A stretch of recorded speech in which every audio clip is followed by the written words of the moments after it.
is music empowering women today, or is it empowering women to self-destruct? You took the words out of my mouth for the second thing you said, bro. I had that in my head verbatim. It's empowering women to self-destruct. Tell Absolutely. me why. Because I've heard you comment about this. Maybe that's where I kind of got that from. But you basically said, here's some words that you have said before. Because we do research around here. We got producers, we got researchers. Yeah. You said that music today for women is over-sexualized. It's going to have a devastating impact on women long-term, and they need to abort these mentalities. So I'm thinking, all right, like this is stuff that I wasn't really like aware of. And then as I'm listening to your explanation, I'm thinking, all right, let Stevie speak for himself. Yeah. So what do you think is happening to women? Think about it individually, from the Cardi B, Meg Thee Stallion impact on the young women that they're listening to them.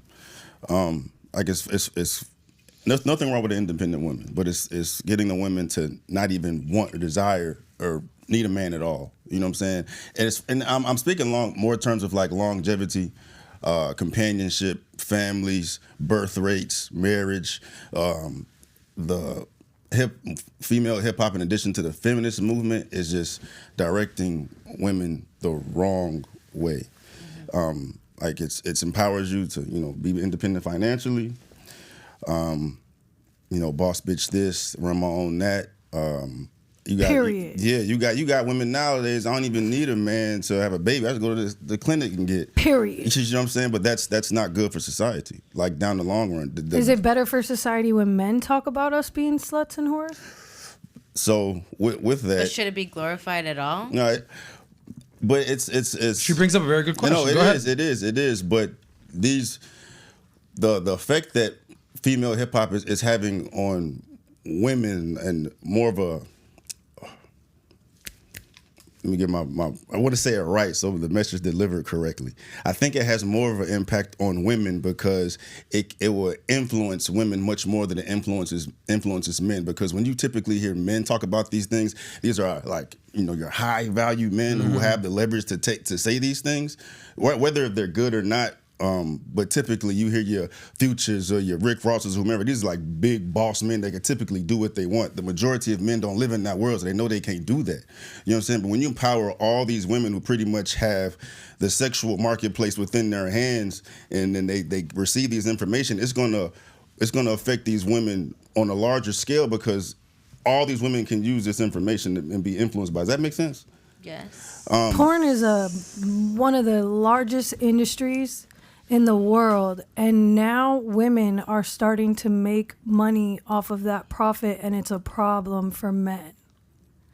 Women have been being sexualized since the beginning of time.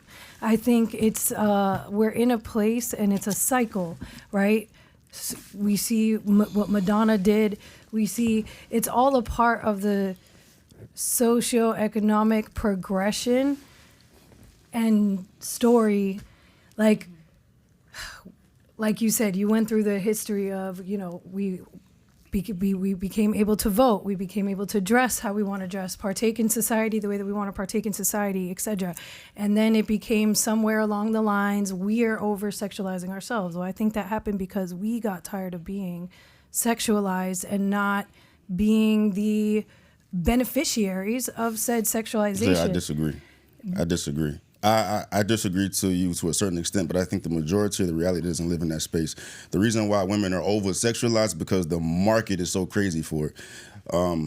Men have been put out of the sexual marketplace. Men are not having sex. The stat. Yeah. Men 30 years old or younger. 30%. One-third of men under 30 years old have not had sex in the last year. Men are going to college anymore. Men are having jobs. Most men are invisible to women. So with that being said, that's a direct influence on porn, on OnlyFans. OnlyFans, the majority of the consumers are these men who have no sexual connection or outlet with women at all. It's not because of women being over-sexualized themselves. That's happened because the tide Where are the statistics saying that the men on OnlyFans aren't having sex?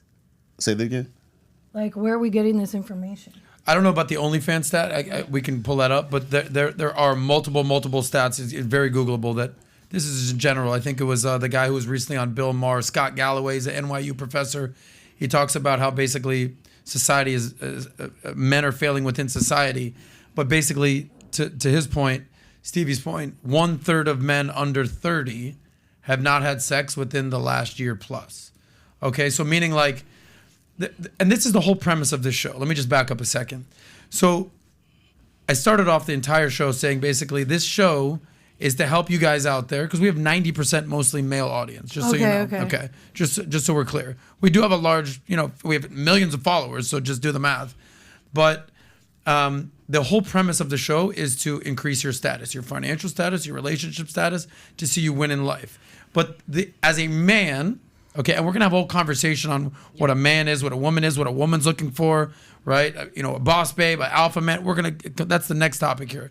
But with that being said, as a man, the higher you can elevate your status, the more money you can make, the higher, the greater your network, the more your connections, the more you elevate your actual real life status and even your social status. Okay, the byproduct of that will be whatever you want. Whatever you want, correct. But namely, what do men want? Women. Beautiful women. So it kind of goes hand in hand right there. What I always say is that money doesn't just live in a vacuum. Yep, I made $1 million this year. Okay, that's it. I have the $1 million. So it's like, what are you going to do with the $1 million now? I'm going to go buy a nice car. Why do I want a nice car? So I can fucking look good, so I can get chicks. I want to take a girl on a date. Like, it all kind of goes hand in hand here. So I kind of tied into what you were saying about men saying that stuff in hip hop, because typically those men are saying it can do whatever they want. That's why it's not an issue when these men typically saying it. Like when you hear women saying the words to the song in the damn club because it's Drake or Future or whomever saying, I'm gonna fuck this bitch, I can do this, I can do that. If it was some dude at McDonald's saying this shit, like, man, get the hell out of here with that shit. So as a woman, I'm happy that there's finally songs that I could sing along to as a woman where it's a woman speaking about sexual experiences, because we're all human. We all have sex. Yeah. Women enjoy having sex just as men do, if not more. Mm-hmm.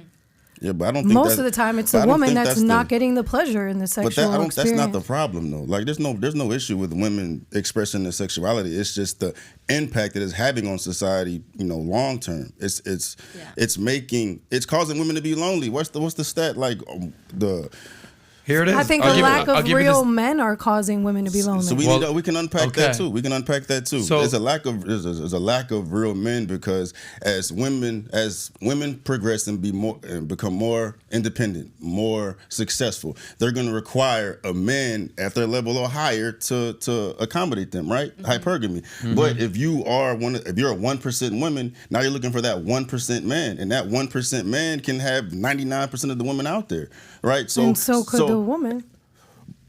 She could, but is this 1% women gonna go holler at somebody that works at Walmart or no? Exactly. Well, so if you like that clip, click right here to watch another, or if you want to watch the entire Soscast, click right here.